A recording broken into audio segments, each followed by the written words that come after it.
Hi everyone, Patrick Menninga here, spiritualriver.com. I want to talk to you today about halfway houses and how those work in alcoholism and addiction recovery. So a halfway house is different from a 28-day program. How is it different? A 28-day program is exactly what it sounds like. It lasts for 28 days or less. Residential and detox are almost always 28 days or less. And if they're longer than that, typically they would have a different label. They wouldn't be called residential treatment. They wouldn't be called short-term detox and residential. They'd be something else. So those are always 28 days or less. It's very intensive. You go to groups every day. You stay there. And after 28 days, they give you some sort of aftercare plan and send you on your way. Then you go home. A halfway house is different from that in that it's transitional housing. And after a 28-day program, if you're not sure what you're going to do, or you don't have a place to go, or you don't trust yourself to stay clean and sober on the outside, you might find yourself checking into one of these halfway houses, transitional housing.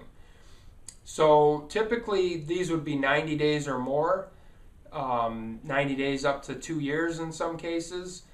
And you'll live there. Generally, you'll be able to come and go.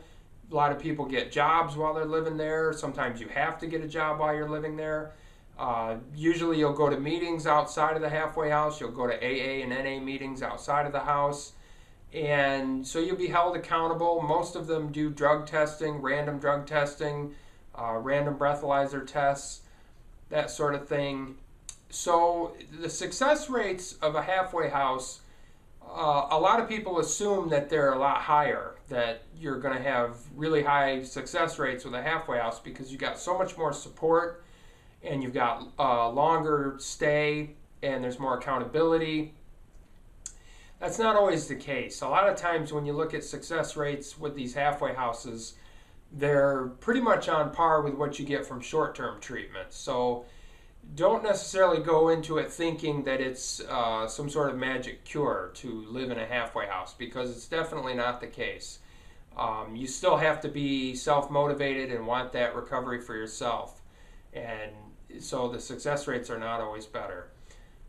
They're definitely more intensive form of treatment than shorter term. And what I would recommend is, if you've gone through short-term treatment a couple times, if you've been to some 28-day programs and they haven't worked out for you, that's when you need to start considering the idea that you might need more help, that you might need longer-term help, that maybe you need to live in that recovery environment for several months. And so that's what I would recommend if you've failed before at short-term treatment, and especially if you've failed multiple times in short-term treatment. That's when you need to consider a longer-term treatment like living in a halfway house. So transitional programs can really help. If you've failed at short-term treatment, I would definitely recommend them as a way to go. Try to get into a halfway house, get into that sober environment where you're constantly talking about recovery with your peers. It's pretty much nonstop. You've got all that support. You've got random testing. There's a lot of accountability built into it. I would highly recommend it if you've struggled with short-term treatment in the past. Go to a halfway house and give yourself that chance to recover.